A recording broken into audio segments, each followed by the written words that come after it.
بوڑھوں کی داڑھیوں کو لہو میں تربتر دیکھتے ہیں، اور فلسطین اور القدس کے اندر حی علی الصلاۃ اور حی علی الفلاح کی آوازوں کو دبتا ہوا دیکھتے ہیں، اور القدس کو پاپ جھولا دیکھتے ہیں، وہ القدس جس کو حضرت عمر فاروق نے پنجائے نصرانیت سے نکلوا کر مسلمانوں کے قبضے میں دے دیا تھا، آج جب اس کو پنجائے یہودیت میں گرفتار دیکھتے ہیں تو ایسے عالم کے اندر ہمارے دل کے اندر یہ بات آتی ہے، یہ آزمائش ہے، یہ سب کچھ جو ہے اسی طرح کی آزمائش ہے جس طرح اصحاب الاخدود کو آزمایا گیا، اور اس کے اندر جہاں پر ان کی آزمائش ہے کہ ان کے ایمان کی آزمائش ہے، وہاں پر ہماری آزمائش ہے کہ ہم ان کے لیے کیا کرتے ہیں، ہم ان کے لیے کیا آواز کو بلند کرتے ہیں، ہم ان کے لیے کس طرح کی کاوشیں کرتے ہیں۔ حضرات گرامی قدر، وہ تو جام شہادت کو نوش کر رہے ہیں اور اللہ سے اپنی ولایت کی تاریخ کو تحریر کر رہے ہیں، اور ہم کیا ہیں؟ ہم وہ ہیں کہ میں اگر سوختہ سامہ ہوں، میں اگر سوختہ سامہ ہوں تو یہ روز سیاہ، میں اگر سوختہ سامہ ہوں تو یہ روز سیاہ، وہ دکھایا ہے میرے گھر کے چراغاں نے مجھے کہ میری حالت یہ ہے کہ میرے ایمان کی کوئی دلیل آج میرے پاس موجود نہیں ہے، میرے ایمان کی کوئی علامت آج میرے اندر موجود نہیں ہے، میں دعویٰ تو ایمان کا کرتا ہوں لیکن جذبہ اخوت سے کتنا دور ہوں۔ اخوت اس کو کہتے ہیں چبھے کانٹا جو کابل میں تو ہندوستان کا ہر پیر و جمع بیتاب ہو جائے۔ حضرات گرامی قدر، لیکن خوف کے سامنے سینہ سپر ہو جانا اور خوف کو ہندہ پیشانی سے گوارا کرنا، اور خوف کے سامنے ایمان اور عزم کی شمع کو جلانا، اور خوف کے سامنے استقلال اور استقامت کا مظاہرہ کرنا، یہ بھی ایمان اور ایقان کے لیے انتہائی ضروری ہے۔ ہر دور کے اندر وہی لوگ اتباع رسول کے شرف عظیم سے بہرور ہوئے جنہوں نے خوف کو تج کر دیا، جنہوں نے مدینے والے کی محبت سے اپنے دل کو منور کر لیا کہ مسلمان کی محبت کے تین ہی مراکز ہیں، والذین آمنوا اشد حبا للہ، مومن کی محبت اللہ سے انتہائی شدید ہوتی ہے، اور مومن کی محبت کا دوسرا مرکز جو ہے وہ حضرت رسول اقدس کی ذات ہے، حضرت رسول اقدس کی جو ہے ہستی مبارک ہے، حضرت رسول اللہ کی ہستی بالا صفات ہے، اور مسلمانوں کی محبت کا تیسرا مرکز جو ہے جہاد فی سبیل اللہ ہے، اور جو ان محبتوں کے مقابلے میں کسی اور محبت کو ترجیح دیتا ہے اس کو اللہ کے عذابوں کا انتظار کرنا چاہیے۔ فَتَرَبَّصُوا حَتَّى يَأْتِيَ اللَّهُ بِأَمْرِهِ وَاللَّهُ لَا يَهْدِي الْقَوْمَ الْفَاسِقِينَ، اس کو اللہ کے عذابوں کا انتظار کرنا چاہیے کہ اللہ ایسے فاسقوں فاجروں کو ہدایت ہی نہیں دیتا۔ خوف کے مقابلے میں استقامت کی شمع کو جلانے والے، اور دباؤ کے مقابلے میں ایمان کے علم کو اٹھانے والے وہ لوگ جو ہر حد کے اندر خلاصہ زمین ہیں، جو ہر دور کے اندر زمین کے مرکز و محور کے مرکز و محور کے پیغام کے لمبردار تھے۔ حضرات گرامی قدر، ان جلیل القدر انسانوں کی تاریخ یقیناً روحوں کے اندر ایک سنسناہٹ کو پیدا کر دیتی ہے، انسان کے وجود کے اوپر کپ کپی کو طاری کر دیتی ہے، اور انسان کے اندر ایک ایسے عزم کو اور ایک ایسے حوصلے کو اور ایک ایسی جرأت کو پیدا کر دیتی ہے جہاں پر انسان جو ہوتا ہے اللہ کی محبت کے اندر اس انداز کے اندر پیوست ہو جاتا ہے کہ دنیا کی ہر محبت کو بھلا دیتا ہے، اور پیغمبر زمان کی محبت کے جام کو اس انداز کے اندر پی لیتا ہے کہ حضرات گرامی قدر اس کے بعد اس کی آنکھوں کے اندر کوئی چیز باقی نہیں رہتی۔ حضرات گرامی قدر، جس وقت کسی کہنے والے نے کیا خوبصورت بات کہی ہے کہ ایمان کے جام و مینا کو پینا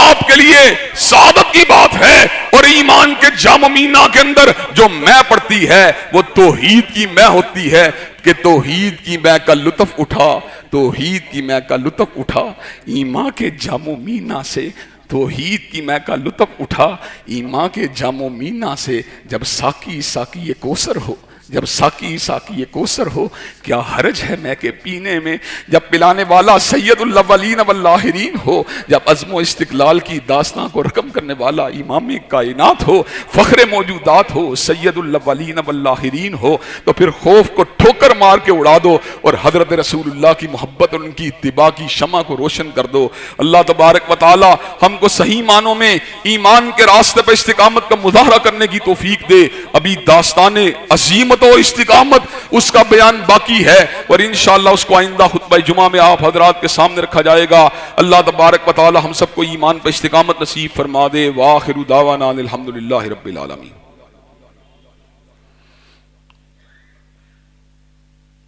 الحمدللہ نحمده ونستعینه ونستغفره ونؤمن به ونتوکل علیہ ونعوذ باللہ من شرور انفسنا ومن سیئات اعمالنا من يهده الله فلا مضل له ومن يضلل فلا هادي له واشهد ان لا اله الا الله واشهد ان محمدا عبده ورسوله اما بعد فان خير الحديث كتاب الله وخير الهدي هدي محمد صلى الله عليه وسلم وشر الامور محدثاتها وكل محدثة بدعة وكل بدعة ضلالة وكل ضلالة في النار۔ حضرات گرامی قدر، دنیا کے اندر عزت کا راستہ، افتخار کا راستہ، بلندی کا راستہ، نورانیت کا راستہ اور کامیابی کا راستہ، کامرانی کا راستہ، رب کے فضل عظیم کا راستہ، رب کی رحمت کاملہ کا راستہ اور اللہ تعالیٰ کی نصرت کے حصول کا راستہ حضرت رسول اللہ کا راستہ ہے۔ یاسین والقرآن الحکیم انک لمن المرسلین علی صراط مستقیم، حکمت والے قرآن کی قسم ہے کہ محمد صلی اللہ علیہ وسلم رسولوں میں سے ہیں اور آپ ہی کا راستہ سیدھا راستہ ہے۔ انک لتدعوہم الی صراط مستقیم، آپ نے جب بھی دعوت دی ہے صراط مستقیم کی دعوت دی ہے۔ وانک لتہدی الی صراط مستقیم، آپ نے جب بھی ہدایت کی ہے صراط مستقیم کی ہدایت کی ہے۔ حضرات گرامی قدر، لیکن اس صراط مستقیم کے پر چلنے کے لیے کچھ بیریئرز کو عبور کرنا پڑے گا، کچھ بریکرز کو عبور کرنا پڑے گا، کچھ رکاوٹوں کو عبور کرنا پڑے گا، کچھ آبسٹیکلز کو اوور کم کرنا پڑے گا۔ وہ رکاوٹیں جن کا بیان جاری و ساری ہے، ان میں آباء و اجداد کی اندھی تقلید بھی تھی، ان میں بزرگوں کی اندھی پیروی بھی تھی، ان کے اندر سیاسی لیڈروں کے اندر پیروی بھی تھی، ان کے اندر غلط صحبت بھی تھی، ان کے اندر خواہشات بھی تھیں۔ حضرات گرامی قدر، اس کے ساتھ ساتھ ان کے اندر معاشرے کے رسوم و رواج کا ایک پیروی بھی تھی۔ اور اب جو بات جس کا آغاز میں نے آج کے خطبہ جمعہ میں کیا ہے، وہ دباؤ ہے، وہ خوف ہے، وہ دہشت ہے، وہ رعب ہے، وہ دبدبا ہے جس نے انسانیت کے ایک بڑے حصے کو ایمان اور دین سے برگشتہ کیا ہوا ہے۔ حضرات گرامی قدر، اللہ تبارک و تعالیٰ نے اس دباؤ سے نکلنے کے بہت سے راستے رکھے ہیں، جن میں سے ایک راستہ دارالکفر کو حیرباد کہہ کے ہجرت کر کے دارالایمان کے اندر سکونت کو اختیار کرنا ہے۔ لیکن آج کا مسلمان جو ہے وہ مسلمانوں کے دیش کو چھوڑ کر، اسلام کے وطنوں کو چھوڑ کے، اسلامی اوطان کو چھوڑ کے دنیا داری کے لیے مائیگریٹ کر جاتا ہے، دارالکفر کی طرف مائیگریٹ کر جاتا ہے۔ حضرات گرامی قدر، یہ جو معیشت کی تفوق ہے اور جو مونیٹری بینیفٹس کو سیکھ کرنے کا ایک دائی اور جذبہ ہے اور جو میٹیریلزم کی فراوانی ہے، اس نے ایمان کو ایک عجیب قسم کی کیفیت سے دوچار کر دیا ہے۔ ایمان ابتلا کے اندر سے گزرتا ہے، ایمان آزمائشوں کے اندر سے گزرتا ہے، چمکتا ہے اور پھر اس کی چمک سے پورا سماج منور ہوتا ہے۔ ہر دور کے اندر بکنے والے بھی ہوتے ہیں، جھکنے والے بھی ہوتے ہیں، ہر دور میں ضمیروں کے اپنے بیچنے والے بھی ہوتے ہیں، لیکن ہر دور میں زندہ ضمیروں کے لوگ بھی ہوتے ہیں، روشن ضمیر لوگ بھی ہوتے ہیں، سچی بات کہنے والے لوگ بھی ہوتے ہیں۔ اور سچی بات یہ ہے،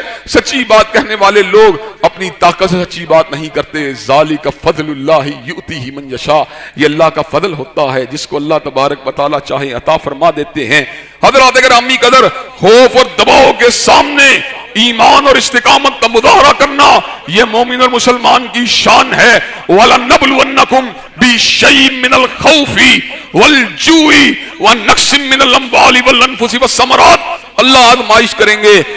اللہ نے ان آزمائشوں میں سے سب سے پہلے جس آزمائش کا ذکر کیا وہ خوف کی آزمائش ہے۔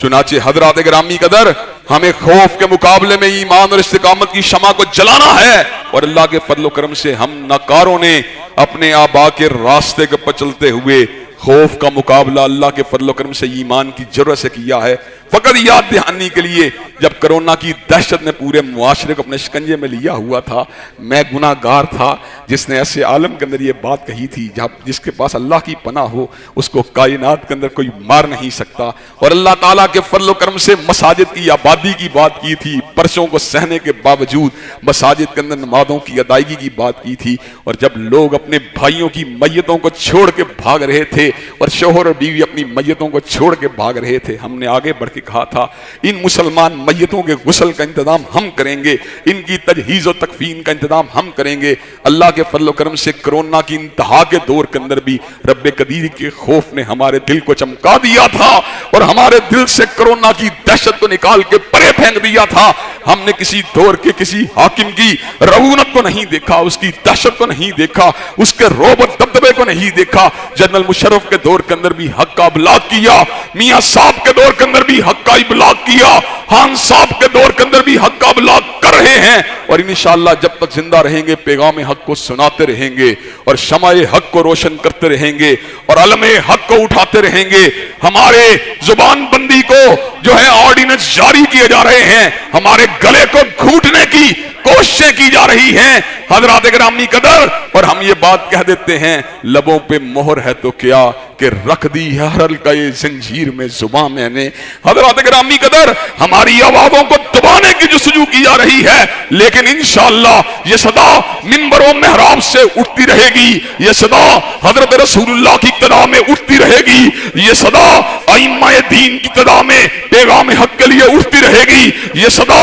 انشاءاللہ اللہ کی توحید کے ابلاغ کے لیے اور ان الحکم الا للہ کے نعرے کے لیے بلند ہوتی رہے گی، اور اللہ تبارک و تعالیٰ کے فضل و کرم سے سر کو کٹوانا گوارا کر لیں گے، جھکانا گوارا نہیں کریں گے انشاءاللہ العزیز۔ ان اللہ یأمر بالعدل والاحسان وایتاء ذی القربى وینہی عن الفحشاء والمنکر والبغی سبحان ربک رب العزة عما یصفون والسلام علی المرسلین والحمد للہ رب العالمین۔